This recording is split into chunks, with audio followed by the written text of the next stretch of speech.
And we are back again. It's your friendly neighborhood film watchers. It's Frankly Football. I am your humble host, Brandon, and I got my man, Hunter Graham, with me. Set it off, Chris. How you feeling tonight, Chris? What's up, my guy? How you feel? Man, I'm great, man. We just gonna go over some quick things, man. Now that we've ingested and been able to, get this victory and get to the win column in the 2022 season, I think we want to kind of look at that help is on the way. The Mm-hmm. reserves are coming back and how that can help this team to get better. We got a couple different guys that are coming back, and we're gonna kind of, get a little banter on how these additions help us and what it gives us for going into this next week's game against those New York football giants. The first guy that we have, or what we're looking at, is an O line. Mm-hmm. We went and got the wily veteran of 20 plus years in the league. We would never thought nobody played 20 years in the league, until there was a quarterback down in Tampa, said he was going to defy the odds and play. So he's playing at 45, and we ended up picking up Jason Peters, longtime Eagle, last year Chicago Bears, and brought him onto the team. And we were trying to get him revved up. So there may be the addition of Jason Peters this week. If we get Jason Peters into the lineup, B, I think we get better in two different spots on this football team. We had Connor McGovern go down with a high ankle sprain after like 7 to 8 snaps against Tampa Bay. And then Matt Fortiak, one of the guys who you liked a lot in the offseason, he's been playing left guard. I mean, yeah, man, you like that. Yeah, man. Yeah. So and some guys look good in practice. I'll say that right. much. Okay. So I'll say this. There is a question that you have to ask yourself concerning Jason Peters and the progress that Tyler Smith has seen. Okay. Obviously, Tyler Smith has seen all of his real in-game action at tackle. Okay. Never practiced a snap in camp at tackle. Had all of his practice reps, all of his preseason play at guard. Right. Which is all good and well. That's where they expected him to be the backup. Pathetic. But that's neither here nor there. Right. Yeah, that's what they said anyway. Tyler has probably been your second or third best offensive lineman. I'm not gonna let you slide that. He has been our third. Here we go. Our third. Here we go. That's offensive lineman. In order, it has been Zach Martin, which has been a perennial All-Pro, probably absolutely a Hall of Famer in my opinion, without question. My main man, steady Terrence Steele. You know what I'm saying? We're gonna put some spec on Terrence's name. Brandon ain't gonna give no respect to Terrence. I'm gonna give Terrence has been solid. He has had to play against some guys who have been really good, and he has not been a liability. Terrence Still's been your second. He has not been a liability. That's a great way to put it, Chris. He has not been a liability. No, he's far. First off, he's not a liability. He is. Listen, I put it to you like this. He better than Lyle Collins. Hey, I mean, okay. He has to practice. I just. Let me explain why. Terrence Steele has to practice every day against Micah Parsons. That might be why. I just watched Lyle Collins. Listen, I just watched Lyle Collins get whooped with an extension cord by his mama for leaving something out on the counter that he wasn't supposed to. I've been seeing him get his ass whipped for the last 2 weeks. I ain't seen that happen to Terrence Steele. Now, he may have had a couple false starts, stuff like that. I give him that. But he ain't been out there getting his ass whooped like Lyle Collins. So that's fair. I think ain't nobody taking lunch. He been eating good. He been getting 2 pizzas. You know what I'm saying? in the lunchroom. So I'll get that. I'll get that to Terrence. But you're right.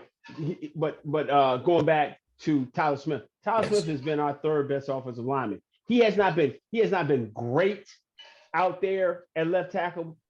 He has been serviceable. His natural big boy strength has shown, and his willingness to compete and fight has been there. dude hasn't had a holding call yet. I just want to say that so people don't try to get out of pocket. He has not had a holding call yet. Isn't that in his young amazing? NFL season. Something that the Man, listen, pundit man. said that he would struggle with. He erased it from his Right. repertoire. Oh, they forget all that. Yeah. Oh, they forget. And listen, you ain't heard that. You ain't heard that at all. You know what I'm saying? It's so funny how they hype up all the things he did wrong. Where if you ain't got cats out here like a Todd Archer, I'm gonna say it, out there saying how terrible he is and getting out here and just sullying that man's name out in these streets. I don't appreciate that at all. Absolutely. Absolutely. So So let's bring it back to I just Tyler. like you said, yeah. We have to really ask ourselves, is it worth hampering his progress that he's made at tackle? Because like you said, he's been perfectly serviceable by bringing in Jason Peters and kicking Tyler inside to guard. Do you believe that is worth it? I'm gonna say it to you like this. I believe Tyler Smith can play left tackle in this league and be good. I think if you put him at guard, he can be an all pro. I think he can be an absolute monster inside that phone booth and be a guy that will help solidify your pocket for your quarterbacks, help get push in the run game that gives you balance that we've been begging for this offense so that we can get an identity. So I think by bringing in Jason Peters, who is a better tackle than Tyler Smith is at this date, bolsters our offensive line and gets our third guard off the field, which is Matt Forniak, and help him to be in a reserve role until we get healthy and Connor McGovern gets healthy. Because I like Matt Forniak as my backup center. I like him as my third guard. But if I have a better guard on the team that's on the field, that gives me my best five. Because we're all about the best five, right? Absolutely. Right. So I think that's your best five. Your best five is Jason Peters at left tackle, Tyler Smith at left guard. You said Zach Martin and Terrence Steele. You said until Connor McGovern comes back. Are you interested in putting Connor McGovern back in a starting role once he's healthy? No, I just have depth. I have depth. So let's say, God forbid, something happens to Jason Peters, right?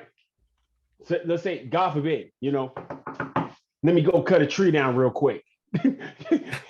I'm wanting nothing to happen injury-wise to Jason Peters. But if something does happen, I don't have a problem with kicking Tyler Smith back out to left tackle, right? And if it's 4 to 6 weeks, Connor McGovern is back and playing and able to move around, he can play guard if something happens. I get depth. Right now, I don't have any depth. I sure as hell don't want Josh Ball on the field. Oh God, no. Matt Walesko is right. Matt Walesko is still trying to rehab a shoulder that he won't have surgery on because he wants to be able to play. So for me, for the betterment of our football team, to get me depth, having my best five and then having backups of a Matt Forniak or a Connor McGovern is perfect for my football team. Okay. I like the sound of it, man. I like the sound of it. I do think that kicking Tyler inside gives you the best chance of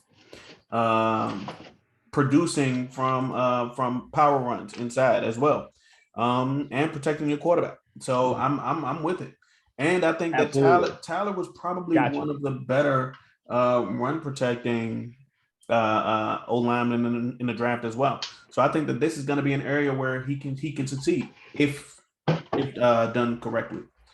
So the next influx of health is potentially Michael Gallup. We've heard rumors that he could return in week 3 against the Giants.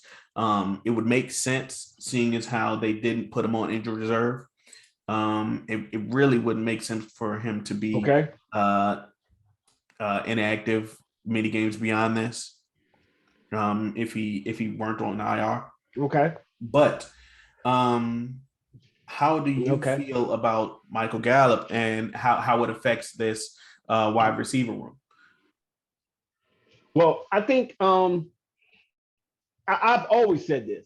I Mhm. don't think Michael Gallup is going to be the MG13 that we know and love until later on in the season, maybe week 10, week 13, because this is a year-long injury. But I do think the prognosis of him being able to get back on the field this week is good. I think the shining light for us of getting on the field isn't Michael Gallup, but Ah, I think Jalen Tolbert getting his first NFL start is going to be the bright spot for us. okay. Let's talk about that, Chris. Let's talk about Okay, that. Jalen okay, Tolbert hasn't been active for these first two games, and right. yet someone as uh, I hate to down a guy because he made it to the league, but someone as insignificant as Dennis Houston made it on to an NFL field and embarrassed himself for 120 minutes because he played two games. Um, I'm not. what is Go the go ahead. prognosis here? What is the reason?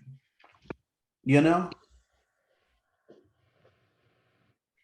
This goes back. This goes back to what we said before about putting the pressure on the front office. Um, we hyped so much pressure onto this young man who came from a small school, third round pick, and the last third round pick that we expected to come save us was Michael Gallup Yes, sir. about 4 or 5 years ago. So I think what the front office realized is he may not have been like at fully optimal to go ahead and play, but we had to put somebody out on the field and play. So I think, Dennis Houston came, he did something we all wanted to do, get our names on the back of an NFL jersey and go get some reps.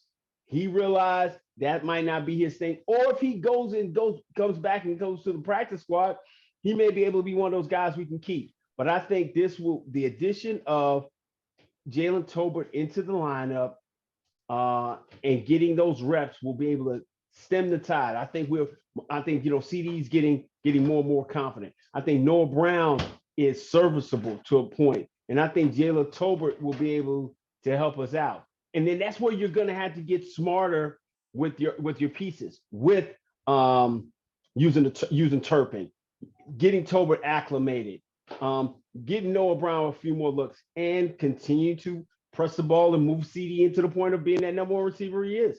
So Michael Gallup, if he doesn't play this week, or if he does play this week, I can get maybe 20, 25 snaps. If I get 25 snaps out of Michael Gallup this week, man, I'm happy as a pig and slop. I agree. If we get 15 snaps and 15 to 25 snaps, maybe 3 to 5 completions, and see how that knee looks, I'm feeling good. And then I rev him up a little bit more when we go play the Washington Football Wizards. I mean the Commanders. And then I can have him full go against the Philadelphia Eagles when we play them. No, we can and then I can ramp him up a little more against the Rams. So that when we come back in week 6 against the against the Eagles, I think he's ready to go. He's at least 65 to 75. He's at least 65 to 70%. And that's a great position for him to be in at that time.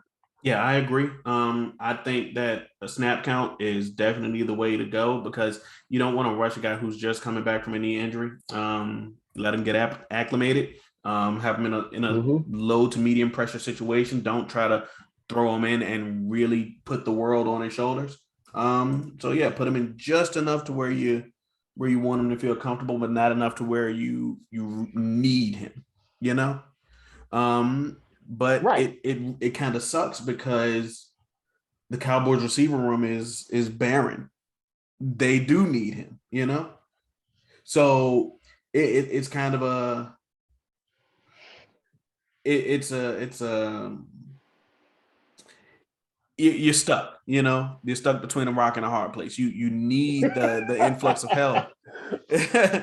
You need the influx of health, but you don't want to do it to a guy's detriment, you know. But Right. I mean, but I go ahead. I'm gonna let you finish.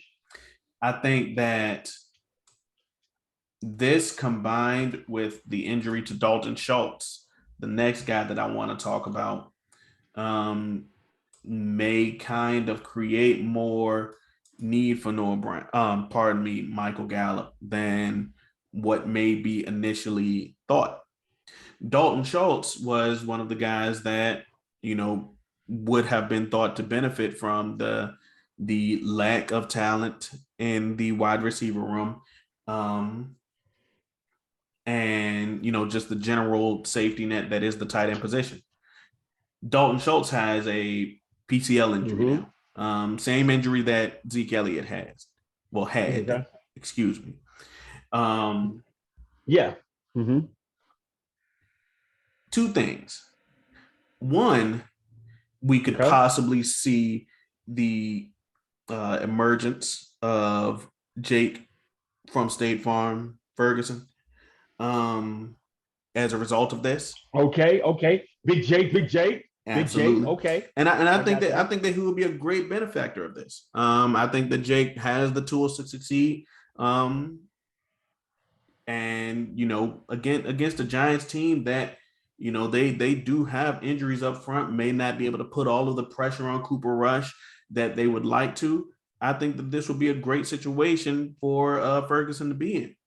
But the second thing, if you see an extended period of time, 2-3 weeks, without Schultz, isn't that going to look a little weird on the front office, considering they decided to not sit Zeke at all last year when he had the same injury?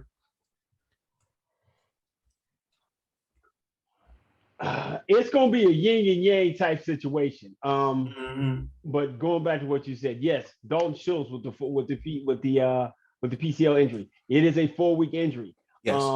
It is the only way you can get. Only thing that helps this. No surgery is required. The number one thing you need is rest. Yes. So with the drafting of Jake Ferguson, with the addition in last year's draft or undrafted free agent of Peyton Hendershot, and elevating the guy who I thought was going to make this football team, but I think he was a little bit more expendable. Was oh my God, Sean Sean McEwen. McEwen. So I think that, yeah, Sean McEwen. So I think you with those three guys, I think you can do the one thing that we haven't done this year. We have not threatened the middle of the field. I think Jake Ferguson is a far more willing and better blocker than Dalton Schultz. You know what? Some people like fed up with certain things. I'm fed up with Dalton Schultz not wanting to block and being a tight end. Okay. So I think Jake Ferguson comes in, he's a better blocker. And I think he can have an opportunity, be a little more yacky in the middle of the field. I want to see Peyton Hendershot on the field. I think Peyton Hendershot is a matchup problem for people. I think he's going to be your Blake Jarwin 2.0 to a certain extent. I think he makes that addition there. So I think he gets on the field. I like Sean McEwen. I just thought Sean McEwen would make this team. Like I said before, I just think you couldn't put Jake Ferguson or Peyton Hendershot on the practice squad because somebody would have came and got him. So Yes. he was something you could dangle out there and nobody was going to take. So I think your tight end room looks better. Um, I'm not gonna look bad at because Zeke didn't play last year. Um, I was listening because DMV, Space Cowboy, Rome, Vach, and I want to say Anthony Dorsett were talking, and just shout out to those guys, man. And if you listen to us, follow those guys. Those guys had a great show. Anthony Dorsett said, "You got to look where the money at." They paid that dude. That dude got a $90 million contract, and the coach is going to walk around knowing he may be hurt, but they're going to say, "Hey, man, we need you. We need you. We need you." And you know how we are. We're competitors. Deep down inside, we gladiators. We warriors. We're Maximus Aurelius. We ready to go to fight, go to war. That's And right. they gaslighted Zeke the weeks when he should have been sitting his tail down and and getting better because I think had Zeke sat 4 weeks, we could have got a better look at Tony and a couple of different ways we could have used Tony and utilized him and then been better. So the front office want to say, hey, he's getting paid. People always pocket watching. He's getting paid. He should do it. I go to work hurt. Yeah, you go to work hurt, but you sit at a desk. You know what I'm saying? You serve smoothies at Tropical Smoothie Cafe. Delicious beverage. We give them shout out with a delicious beverage. But that's you go to work, sit there. You ain't got 300-pound men trying to tackle you. And I think, yeah, like you said, that's the pressure that we got to keep on the front office. If um, Dalton Schultz doesn't play these next 4 games, and then the tight end position either stays the same or flourishes a little bit, yeah, you got to look at the front office like that was some BS what you did last year by Oh not yeah, sitting Zeke. But you're going to sit Dalton Schultz because, he's on the franchise tag. makes perfect sense. Absolutely. So, Now yeah, here yeah. is an area where I'm glad that we went a little long at a position. J-Ron Curse has an MCL sprain that'll put him out for 2 to 4 weeks. It's already been a week. The injury happened in week 1. Okay. And we saw where Mm-hmm. Donovan Wilson was able to excel at the position. So I'm glad that they went long in the Right. room, because Curse is definitely a guy where we valued his ability to have the green dot and his flexibility at the position. Now you couple all of these things together. Schultz's injury, the recovery and just getting back in the groove of things for Gallup and James Washington, who we didn't talk about, who probably has about 4 more weeks or games of recovery time. With Kurtz and even Dak Prescott, everybody is looking to come back right around that Philly game, and really be acclimated back into things right around that Philly game. So this team, this uh, injured, hobbled Cowboys team, is slowly getting more healthy. We'll definitely see a little bit more help on the way as we prepare to play the Giants. But I think that it's definitely a plan. I mean, can you really plan for guys' recovery? But there's definitely ripples in the water, I guess, for guys to come back in a game where it might really matter to see who's going to be the number one team in the division. You know. I think as you get during that portion of, like you said, the guys you say coming back, that gets us week 4, 6. What we've always worried about is looking great in September and October, and then injury settles in November, December, and we don't have guys getting better. And I think that's gonna kind of be our shift this year. Like you said, if you get rain back by the Philly game, you feel good. J-Ron by that time. James Washington maybe a little bit later. Michael Gallup and all those guys. And so you if you can trend those guys and keep getting better with the different additions we have with the offensive line, Peters. Let's say Peters gets a little bit better. We got this one that's looming way down the road. I don't ever want to see it, but trust and believe you're going to hear his name as it gets if it keeps trending that way of having even more depth in the O-line area with a Tyron Smith. And so, yeah, you get hurt, you want people to start coming back, and then we can turn around and keep the ship righted with the rush hour of Cooper Rush. We may not be looking at a top 10 pick. We may be looking at doing the one thing I want to see this team do, which they haven't done in years, and win double digit games. So it starts, man, tomorrow. We're gonna dive in and look at we're gonna start looking a little bit more in detail of the Giants team, looking at the Giants defense, looking at the Giants offense. They're 2-0. They're riding high, and they think this is their chance to make a move.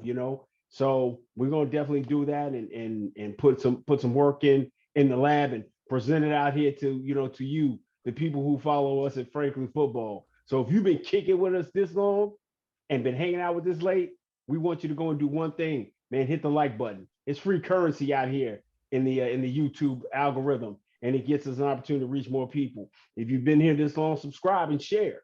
Send it to your homie. Say, yo, man, these two dudes up late at night talk about Cowboy football. These dudes is nuts. These dudes give us great points. These dudes might not, these dudes can help. So share us. We definitely want that.